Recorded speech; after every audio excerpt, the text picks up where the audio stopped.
We're now on day 5 of Warhammer Fest, and safe to say it has been a roller coaster. We've had highs, we've had lows, we've had everything in between. Today is the second day of Warhammer 40k, so I'm hoping everyone gets everything that they wished for, although that is actually an impossibility. So let's see what they've got in store for us. Approaching 6 o'clock, my excitement was really high for this one, actually the highest it's been all week, and initially it didn't disappoint. The new Orc Beast Snaggers look absolutely phenomenal. The new models are beautiful and they'll be a great addition to any Orc army because you can take them for any clan. It's not just Beast Snaggers army and you've got to take everything Beast Snaggers, so that's really good. Now the Beast Snaggers go for the biggest guys, so they're all missing limbs. They're missing arms, missing legs, they've got bionics everywhere. The squigs have got metal plates in their heads because basically they get messed up whenever they go into a fight. And also, there's squigs around when they're sleeping, and squigs bite. So they chew arms off and stuff like that, so it's quite dangerous being a Beast Snagger. The boys look so much better, they're much bigger. Really like the paint scheme they'd chosen with white armour. It just all fitted really well together, the white popped with the green. The Squighog Riders looked really good as well. I'll definitely be picking these up if I can. The model of this reveal was definitely the Bomb Squig, which has a grot riding on it, and it's got TNT strapped to it, it's got a rocket on the back, and the grot is holding a nail, ready to stab someone. So it was really cool, really quite funny, and very orky.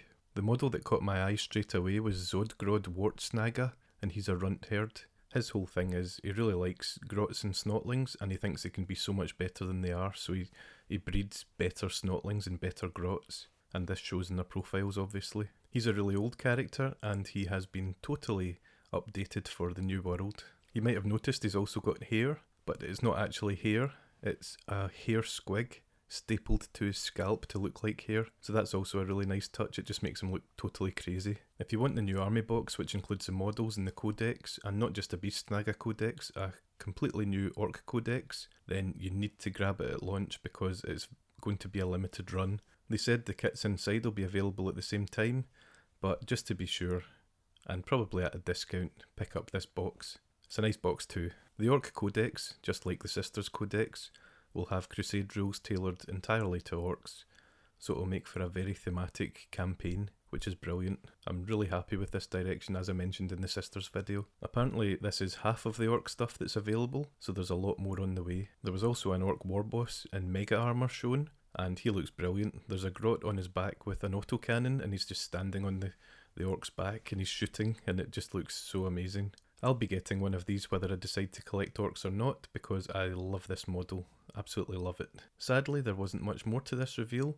There was a lot of padding and not much substance here. They had Stu Black on talking about exactly the same stuff that Adam and Eddie had already talked about, so it was just going over the ground that had already been covered, and chat went mad at this point.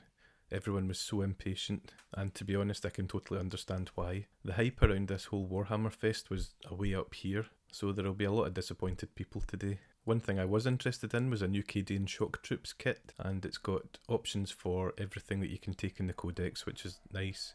It's got a lot more heads, like better sculpted heads, which you can't go wrong with. So there's one with cards in his hat and stuff like that, so just the type of thing you see in a normal World War II movie or a Vietnam movie. The last thing, and it did seem a bit tacked on just to add an extra reveal, was Fire and Magic.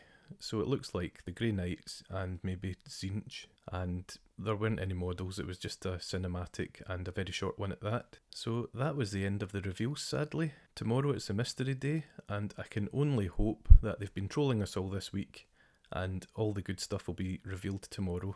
But the way it's gone this week so far, I'm not holding out hope for it. So I'm going to be reining in my expectations for tomorrow. I'm not expecting much from it, and I do not, in all honesty, think much will be delivered. It's a wee bit negative, but I'm just going in what we've already seen. If you're enjoying these videos, please like, subscribe, comment. I'd love to know if you think I should keep doing these for future Games Workshop releases. I've enjoyed doing them. I know from the comments so far a lot of people have enjoyed watching them, so I'd love to keep them going. Anyway, fingers crossed for tomorrow, and I shall see you then. Thank you.